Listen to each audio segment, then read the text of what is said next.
Headlines TV நேயர்களுக்கு வணக்கம். நான் ஜோதிடர் சாய் கணேஷ் பேசுகிறேன். நம்ம இந்த 2026 இந்த ஆங்கில வருடத்துக்கான ஒரு பொது பலன்களை நம்ம பார்த்துடலாம். முதல்ல அதுக்கு பிறகு ஒரு ராசிக்கும் மேஷ ராசி முதல் மீன ராசி வரை இருக்கக்கூடிய 12 ராசிகளுக்கும் இருக்கக்கூடிய ஒரு பொது பலன்களை நம்ம பார்க்கலாம். முதல்ல நம்ம இந்த வருடம் ஆரம்பிக்குது இல்லையா, இந்த 2026 ஜனவரி வருடம். இந்த 2026 ஆரம்பிக்கும் போது என்னென்ன கிரகநிலைகள், என்ன ராசி நட்சத்திரம்ன்றது முதல்ல நம்ம பொது பலன்லாம் நமக்கு முதல்ல பார்த்துடலாம்.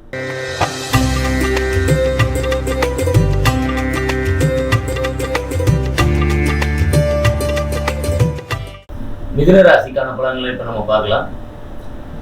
2026 மிதுன ராசிக்கு அப்படின்னு பார்த்தீங்கன்னா நிறைய ஒரு புதிய வாய்ப்புகள்லாம் நிறைய கிடைக்கக்கூடிய ஒரு அமைப்பு இருக்குது இந்த மிதுன ராசியை பொறுத்த வரைக்கும். அப்புறம் பார்த்தீங்கன்னா அதிகமான உங்களுக்கும் சவால்கள், இப்போ ரிஷபராசிக்கு சவால்கள் இருக்குன்னு சொன்ன மாதிரி மிதுன ராசிக்கு சவால்கள் இருக்கீங்க அப்படின்னு பார்த்தீங்கன்னா அஷ்டமாதிபதி சனி 10ல் இருக்கிறாரு. அப்போ 10ல் சனி இருந்தால் தொழில் கிடைக்கும்ன்றது ஒரு பக்கம் இருந்தால் கூட இந்த சனி அஷ்டமாதிபதியாகி 10ல் இருக்கிறதுனால தொழில் மிகப்பெரிய சவால்கள் இருக்கும். நம்ம செய்ய முடியாத வேலையை நமக்கு வேலை செய்யுது, இதை செய்யுங்க அப்படின்னு சொல்லி கொடுப்பாங்க. அதெல்லாம் நம்ம அந்த வேலையை நமக்கு செய்ய தெரியாதுன்றது கொடுக்குறவங்களுக்கே தெரியும். ஆனால் அவங்க அப்படி பண்ண மாட்டாங்க. சரி, இந்த வேலையை முடிச்சிடுங்க, சும்மா தானே இருக்க, இந்த வேலையை பார்க்கட்டும் அப்படின்னு சொல்லிட்டு அந்த வேலையை கொடுத்து உங்களுக்கு சவாலை ஏற்படுத்துவாங்க. அப்போ இந்த சவால்களை தான் நீங்க சமாளிக்கக்கூடிய ஒரு நிலையில தான் மிதுன ராசி இந்த வருஷம் கொஞ்சம் வேலையில மட்டும் அந்த பிரச்சனைகள் இருக்கும். எப்பன்னா இது குரு பெயர்ச்சி வரைக்கும் தான். இந்த குரு ராசியிலே இருக்கிறாரு இல்லையா, இந்த ராசிக்கு 2ல் குரு வரும்போது உங்களுக்கு ஃபினான்ஷியலும் டெவலப்மெண்ட் ஆகும். அதே மாதிரி வேலையில உங்களுக்கு என்னதான் உங்களுக்கு கஷ்டமான வேலையை கொடுத்தா கூட, உங்களுக்கு தெரியாத வேலையை கொடுத்தா கூட இப்போ உங்களுக்கு யாருமே ஹெல்ப் பண்ண மாட்டாங்க. இந்த குரு பயிற்சிக்கு அப்புறம் என்னப்பா உங்களுக்கு ஏதாவது ஹெல்ப் வேணுமா சொல்லுப்பா, நான் செய்யறப்பா, இதை நான் செய்யறேன், நீ போய் உங்க வேலையை பாரு அப்படின்வாங்க. அப்படின்னா உங்களுக்கு அந்த வேலைக்கு என்னென்ன தெரியல அதை உங்களுக்கு சொல்லி கொடுத்து உங்களுக்கு வேலை செய்ய சொல்றதுக்கான கூட நபர்கள் உங்களுக்கு ஒத்துழைப்பாங்க. இப்போ உங்களுக்கு ஒத்துழைக்கிறதுக்கு வாய்ப்பு இல்லை. ஏன்னா குரு இப்போ மிதுனத்துல இருக்காரு, ஜென்மத்திலே இருக்கிறாரு. உங்க ஜென்மராசியில குரு இருக்கும்போது பொதுவாக ஜென்மராசியில குரு இருக்கக்கூடாதுன்னு சொல்லுவாங்க. ஏன் அப்படின்னா ஜென்ம குரு மைண்ட் ஸ்ட்ரெஸ் கொடுக்கும். அதுவும் புதனுடைய வீடுன்றதுனால ரொம்ப குழப்பத்தை அதிகமாக கொடுக்கும். பொதுவாகவே மிதுன ராசிக்கு குழப்பம் ஜாஸ்தி. ஏன்னா அது புதனுடைய வீடு, புதனுடைய வீட்டில் சந்திரன் இருக்கிறாரு. அப்போ உங்களோட ராசின்னு போது சந்திரன் எங்க இருக்காரோ அதுதான் ராசி. அப்போ இந்த மிதுன ராசியில சந்திரன் மேல குரு இருக்காரு, ஜென்ம குரு. அப்போ இந்த ஜென்ம குரு இருக்கும்போது எல்லாருக்கும் இருக்க குழப்பத்தோட மிதுன ராசிக்கு அதிகமான குழப்பத்தை கொடுக்கக்கூடியது இந்த குரு பயிற்சி, இந்த இப்ப இருக்கக்கூடிய இந்த குரு. இதுக்கப்புறம் குரு இந்த 2ஆம் இடத்துக்கு வரும்போது உங்களுக்கு ஃபினான்ஷியல் நல்லா இருக்கும், உங்களுடைய கடன் தொல்லை நீங்கும்.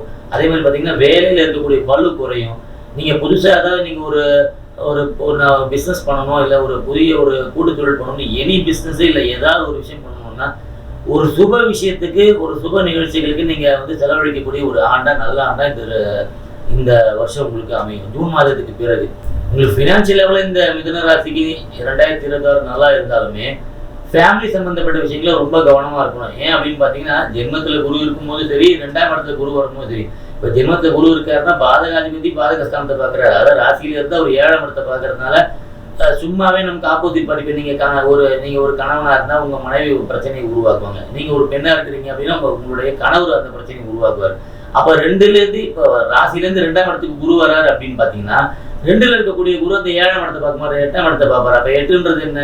8ன்றது மனக்கசப்புமே அந்த 8ஆம் இடம் தான். இந்த 2ல் குரு இருக்கும்போது நம்மளே தேவையில்லாத சில வார்த்தைகளை பேசி குடும்பத்தில் பெரிய சண்டையை உருவாக்குறதுக்கு வாய்ப்புகள் இருக்கு. அப்போ குரு பயிற்சிக்கு பிறகு ரொம்ப அதிகமாக பேசாமல் எங்கே தேவையோ அதை மட்டும் பேசிட்டு பார்த்தா நம்மளுடைய வேலையை பார்த்தா நமக்கு பிரச்சனை வேலையில இருக்காது, வீட்லையும் பிரச்சனை இருக்காது. அஷ்டமாதிபதி சனி 10ல் இருந்து உங்களுக்கு வேலையை கொடுத்துமே வேலையில் ஏன்டா பிரச்சனை இருக்குது, ஐயோ இந்த அளவுக்கு பிரச்சனைக்கு நான் பழைய வேலையில இருந்துக்கலாமே நமக்கு தோணும்.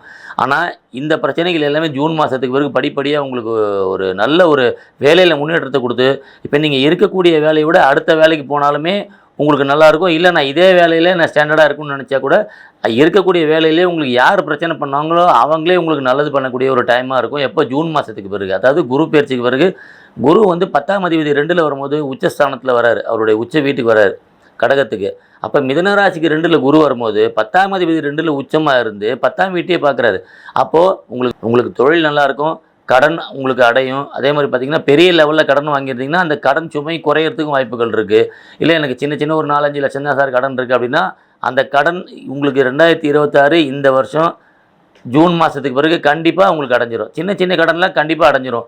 உங்களுக்கு இல்லை சார் எனக்கு பெரிய லெவலில் கடன் வாங்கி வச்சுருக்கேன், எனக்கு 1 கோடி ரூபா இருக்குது, 2 கோடி ரூபா கடன் இருக்குன்னா அந்த கடனை அடைக்கிறதுக்கான டைம் உங்களுக்கு இந்த குரு பகவானுடைய குரு பயிற்சி உங்களுக்கு தரும். அதே மாதிரி பார்த்தீங்கன்னா உங்களுக்கு யார் உங்கள் பேரில் கேஸ் போட்டாங்களோ அவங்களே கேஸை வாபஸ் வாங்குறதுக்கான வாய்ப்புகளும் அதிகமாக இருக்குது. ஏன்னா குரு 6ஆம் இடத்தை பார்க்கறதுனால இவன் நமக்கு காசை கொடுத்துருவான், இவன் நம்மளை ஏமாற்ற மாட்டான்னு உங்கள் மேலே ஒரு நம்பிக்கை வரும் அந்த 6ஆம் இடத்தை குரு பார்க்கும்போது. ஏன்னா 6ஆம் இடம்ன்றது கடன் கொடுத்தவனுடைய ஸ்தானம் 6 இல்லையா? 6ஆம் இடம் நீங்கள் வாங்குற கடன் அவர் கொடுத்ததும் அதுதான். அப்போ அந்த 6ஆம் இடத்துல குரு பார்க்கும்போது உங்கள் மேலே ஒரு நம்பிக்கை வரும் கடன் கொடுத்தவங்களுக்கு. அதனால் இந்த குரு பயிற்சி உங்களுக்கு ஜூன் மாதத்துக்கு பிறகு எல்லா விஷயத்தையுமே செஞ்சு கொடுக்கும். அதே மாதிரி 8ஆம் இடத்தை பார்க்குறாரு, திடீர் அதிர்ஷ்டம். உங்களுக்கு உங்கள் தாத்தா பாட்டி சொத்து ஏதோ வரல, இல்லை எங்கள் அப்பா அம்மா சேர்த்து வச்ச சொத்து எனக்கு இவ்வளோ வருஷமாக கிடைக்கல, எங்கள் அண்ணன் தான் என்னை எடுத்துக்கிட்டாரு, என்னை ஏமாற்றிட்டாருன்னா கூட இது வரைக்கும் உங்களுக்கு ஒரு கிடைக்காத சொத்து அவங்களே நம்ம ஏமாற்றக்கூடாது, நம்ம தம்பியை நம்மளுடைய அண்ணனை ஏமாற்றக்கூடாது, அவங்களே உங்களுக்கு சேர வேண்டிய சொத்து என்ன அளவோ அந்த பங்கை உங்களுக்கு கொடுத்துட்டு போவாங்க இந்த குரு பயிற்சிக்கு பிறகு. அது மாதிரி வெளிநாட்டு மூலிமா உங்களுக்கு ஆதாயம் கிடைக்கும். ஏன்னா 9ஆம் இடத்துல ராகு இருக்கிறது மட்டும் இல்லாமல் மீன ராசியில் சனி இருக்கிறாரு. அந்த மீன ராசியை குரு பார்க்கறதுக்கு மூலிமா இந்த ஜூன் மாதத்துக்கு பிறகு வெளிநாட்டு ஆதாயங்கள் கிடைக்கும். வெளிநாட்டு மூலிமா உங்களுக்கு ஒரு தொடர்பு ஏற்பட்டு அது மூலிமா ஒரு பிஸ்னஸ் பண்ணுறீங்க அப்படின்னா, இப்போ நீ இம்போர்ட் எக்ஸ்போர்ட் பண்ணுறீங்கன்னா உங்களுக்குலாம் இந்த ஜூன் மாதத்துக்கு பிறகு ரொம்பவே நல்லாயிருக்கும். அது மாதிரி ஷேர் மார்க்கெட்டு இருக்கிறவங்களுக்கு பார்த்திங்கன்னா இந்த குரு பயிற்சிக்கு பிறகு ஷேர் மார்க்கெட்டில் ரொம்பவே மிகப்பெரிய ஒரு லாபத்தை நீங்கள் எதிர்பார்க்கலாம்.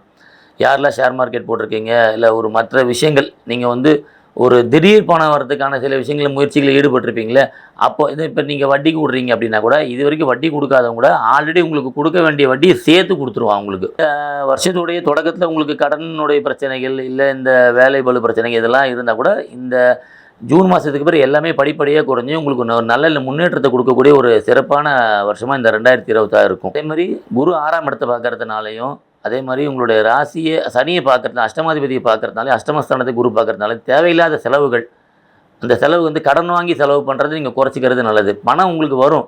இது ஏன்னா குரு 2ஆம் இடத்துல இருக்கிறாரு, உங்கள் தனக்காரகன் குரு தனஸ்தானத்தில் இருக்கிறாரு, அதனால் பணம் வரும். ஆனால் அந்த பணத்தை வச்சு நீங்கள் ரொம்ப ஆடக்கூடாது. ஏன்னா நீங்கள் கடன் வாங்கி எதாவது செலவு பண்ணிட்டீங்க அப்படின்னா, ஓவராக ஆடிட்டீங்க அப்படின்னா, இந்த குரு சிம்மத்துக்கு வரும்போது நீங்கள் என்னென்னலாம் நீங்கள் எவ்வளோ செலவு பண்ணீங்களோ அதுக்கான தேவையில்லாத ஒரு வட்டி கட்டுறதுக்கான சூழ்நிலை ஒரு சிம்மத்துக்கு வரும்போது கொடுத்துருவார், 3க்கு வரும்போது. அப்போது நீங்கள் தேவையில்லாத கடன் வாங்கக்கூடாது. உங்களுக்கு இது தேவை அப்படின்னா அந்த பொருளை வாங்குங்க, இல்லாட்டி தேவையில்லாத அந்த செலவு பண்ணாதீங்க, வீண் செலவு பண்ணாதீங்க. அதை உங்களுடைய பசங்க பேர்லையோ இல்லை உங்களுடைய மனைவி பேர்லையோ நீங்கள் போட்டு வச்சிங்கன்னா உங்களுக்கு குரு சிம்மத்துக்கு வரும்போது அந்த பிரச்சனையிலேருந்து நீங்கள் வெளியே வந்துடலாம். திருமணமாகாத மிதுன ராசி நேயர்களுக்கு குரு பயிற்சிக்கு பிறகு ஒரு திருமணமாகிறதுக்கான ஒரு நல்ல காலகட்டங்கள், உங்களுக்கு ஒரு நல்ல ஒரு டைமிங் உங்களுக்கே தெரியும், நமக்கு இதுக்குள்ளே ஆகிடும் அப்படின்ட்டு. அதாவது இந்த ஜூன் குரு பயிற்சி வருது, இந்த ஜூன் 1ஆம் தேதி குரு பயிற்சிக்கு பிறகு உங்களுக்கு அடுத்த வருஷம் மே மாதம் குரு பயிற்சி, அதாவது 2027 குரு பயிற்சிக்குள்ளே கல்யாணம் ஆகிடும். அதில் குறிப்பாக பார்த்தீங்கன்னா ஜூன்லேருந்து டிசம்பருக்குள்ளேயே உங்களுக்கு நல்லா ஆகிடும். உங்களுக்கு யாருக்காவது மிதுன ராசி நேயர்களுக்கு 2-7 கூடிய தசை, அதாவது கல்யாணத்துக்கான தசா புக்திகள் உங்களுக்கு இருந்ததுன்னா கண்டிப்பாக குரு பயிற்சி ஒரு சில மாதங்களுக்கே உங்களுக்கு திருமணமாகி உங்களுக்கு அது மூலிமா அது ஒரு வருஷத்துலேயே உங்களுக்கு குழந்தையும் பிறந்துடும். அது மாதிரி மிதுன ராசி மாணவர்களை பொறுத்த வரைக்கும் பார்த்திங்கன்னா மிதுனத்திலே குரு இருக்கிறதுனால அந்த குரு அந்த அலட்சிய போக்கு கொடுத்துருவார். அப்போது நீங்கள் ஏன்னா ஜென்ம குரு இல்லையா, இப்போ உங்களுக்கு ஜூன் வரைக்கும் உங்களுக்கு ஜென்ம குரு. அதனால் இந்த ஜென்ம குருவில் இருக்கக்கூடிய இந்த மிதுன ராசி நேயர்கள் மாணவர்கள் எல்லாருமே கொஞ்சம் அலட்சிய போக்கை விட்டுட்டு கொஞ்சம் கரெக்டான நீங்கள் ஒரு 4-5 மாதம் கஷ்டப்பட்டு படிச்சிங்கன்னா உங்களுக்கு மிகப்பெரிய ஒரு நல்ல வளர்ச்சி காத்துட்ருக்கு. உங்கள் படிப்பு மூலிமா உங்களுக்கு நல்ல ஒரு முன்னேற்றம் கிடைக்கும். மிதுன ராசியை பொறுத்த வரைக்கும் பார்த்தீங்கன்னா இந்த ராகு பகவான் சனி வீட்டில் உட்காந்துருக்காரு, ஓகேவா? ராகு உட்காந்துருக்கிற இடம் கும்பராசி இல்லையா? இந்த கும்பராசின்றது நம்ம உடலில் இருக்கக்கூடிய எல்லா மூட்டுகளையும் குறிப்பிடக்கூடிய ராசி. அப்போது பொதுவாகவே சனி வீட்டில் இருக்குது. அதுவும் இந்த கும்பம் அப்படின்றது பார்த்திங்கன்னா முழங்கால், இந்த கணுக்கால், இதெல்லாம் கும்பராசி. அப்போது உங்களுக்கு கால் வீங்கிறது, இல்லை காலில் தேவையில்லாமல் அடிபடுறது, இல்லை கால் வலி, மூட்டு வலி, இந்த மாதிரி பிரச்சனைகள் மட்டும் இருக்கும். இதை நீங்கள் அப்பப்போ உங்களுக்கு கால் வலிக்குதுன்னு தெரிஞ்சால் உடனே போய் டாக்டரை பார்த்துருங்க. அதை நீங்கள் அலட்சியம் காட்டுறீங்கன்னா தேவையில்லாத மருத்துவ செலவுகள் ரொம்ப பெரிய லெவலில் வரதுக்கான வாய்ப்புகள் இருக்குது. அது மாதிரி எக்ஸசைஸ் பண்ணுங்கள், உங்களுக்கு எவ்வளோ முடியுமோ. சும்மா வீட்டுக்குள்ளேயே கூட நீங்கள் சும்மா ஒரு வாக்கிங் மாதிரி போகலாம். இல்லை உங்களுக்கு ஜிம்முக்கு போக முடியும் அப்படின்னா உங்களுக்கு எனக்கு காசு ஸ்பெண்ட் பண்ணுறதுக்கு எனக்கு இருக்குது சார், டைம் இருக்குது அப்படின்னு கேட்டிங்கன்னா ஒரு ஜிம்முக்கு போய் ஒரு 1/2 hour நீங்கள் சும்மா ஒரு வாம்பப் மாதிரி பண்ணால் கூட போகிறோம். ரொம்ப உடற்பயிற்சினா ரொம்ப அப்படியே நீங்கள் ஒரு பாடி பில்டிங் பண்ணணும்னு அவசியம் கிடையாது.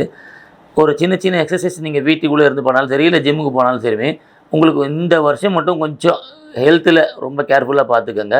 ஏன் அப்படின்னு பார்த்தீங்கன்னா இந்த ராகு கும்பத்தில் இருக்கிறதுனால உங்களுக்கு அந்த ஒரு சின்ன பிரச்சனை இது பெருசாக்கிட்டு போகிறதுக்கான வாய்ப்புகள் இருக்குது அவர் மகரத்துக்கு வரும்போது. ஸோ இப்போ இந்த வருஷத்தில் பொறுத்த வரைக்கும் நீங்கள் மிதுன ராசி பொறுத்த வரைக்கும் ஹெல்த்தில் ரொம்ப ரொம்ப கான்சியஸாக இருக்கணும். மிதுன ராசிக்கான பரிகாரம் அப்படின்னு பார்த்தீங்கன்னா, மிதுன ராசிக்கு புதன்கிழமை பெருமாள் கோயிலுக்கு போயிட்டு வாங்க. அதே மாதிரி வீட்டில் விஷ்ணு சஹஸ்ரநாமம் படிங்க. இல்லை உங்களால் வீட்டில் படிக்க முடியலன்னா கூட யூடியூப்பில் போட்டு அதை கேட்டுக்கிட்டே வாங்க. டெய்லி அது உங்கள் ஃபுல்லாக கேட்கணும். அதான் நீங்கள் அதை போட்டுட்டு நீங்கள் பாட்டு உங்கள் வேலையை பார்க்குறது இல்லை. அது உட்காந்து ஒரு 1/2 அன் ஹவர் உங்களால் படிக்க முடிஞ்சால் அது கூடவே சேர்ந்து படிக்கலாம். அப்படி இல்லைன்னா அதை காதால் கேளுங்க. உட்காந்து 20 நிமிஷம் அதுக்காக டைம் ஒதுக்கி மேக்ஸிமம் ஒரு 20-22 நிமிஷம் தான் ஆகும் விஷ்ணு சஹஸ்ரநாமம். அதை ஃபுல்லாக கேட்டு முடிச்சிங்கன்னா உங்களோட மைண்டு உங்களுக்கு என்னென்னலாம் நீங்கள் தேவையில்லாத குழப்பங்கள இருந்தீங்கன்னா அந்த குழப்பத்துக்கான தீர்வு கிடைக்கும் கண்டிப்பாக. அந்த மந்திர ஒலிகள் நமக்கு கேட்க கேட்க நம்ம உடம்புல ஒரு நல்ல அதிர்வுகள் கிடச்சி உங்களுக்கு அது மூலிமா ஒரு குழப்பம் தீர்ந்து ஒரு நல்ல ஒரு மனநிலைக்கு உங்களை கூட்டிகிட்டு போகும். அதே மாதிரி புதன்கிழமை அன்றைக்கி உங்களால் முடிஞ்சதுன்னா நீங்கள் ஒரு நல்ல வசதி உள்ள ஒரு கொஞ்சம் உங்களுக்கு வசதி இருந்தது அப்படின்னா மாணவர்களுக்கு உங்களால் முடிஞ்சது அந்த பேனா பென்சில் அது மாதிரி படிக்கிறதுக்கு ஏதாவது அது மாணவர்களுக்கு வாங்கி கொடுங்க. இல்லை உங்களுக்கு ஒரு வஸ்திர தானம் பண்ணால் ரொம்பவே நல்லது. அப்போ நீங்கள் ஒரு புதன்கிழமை அன்றைக்கி ஒரு படிக்கக்கூடிய மாணவர்களுக்கோ இல்லை வீட்டில் உங்கள் வீட்டு சரௌண்டிங்கில் இருக்கக்கூடிய ஒரு சின்ன சின்ன பசங்களுக்கு சாப்பாடு உதவியோ இல்லை பண உதவியோ அது படிக்கிறதுக்கோ இல்லை நீங்கள் அது மாதிரி உதவி பண்ணிங்கன்னா உங்களுக்கு ரொம்பவே நல்லதாக இருக்கும்.